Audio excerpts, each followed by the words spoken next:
what's up mga kasugo? May bagong challenge naman tayo, mathematics pa rin. Tawagin natin si Jillian. Yan, halika nak, sagutin mo nak. Halika. Papagawa ko sa'yo. Yan, para may baon ka. 8 minus 8 equals 10. Yung equation, diba? Gagawin mong tama.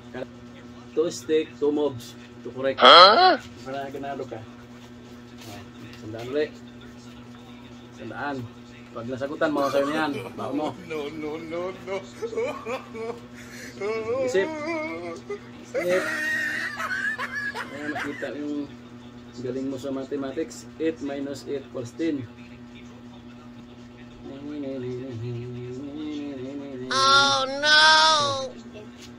Ano? Kaya pa? Kaya ko to. Sige, isip. 2 stick mobs to correct answer. And go. 1 mobs. 2 mobs. Yan. Dito yan. 9 plus 9 equals 18. May sandaan kayo. Guys, thank you guys. Pag-follow guys, mga followers dyan, viewers. Thank you so much guys. Yung nagsinta may star, maraming salamat. Pakisunod lang po.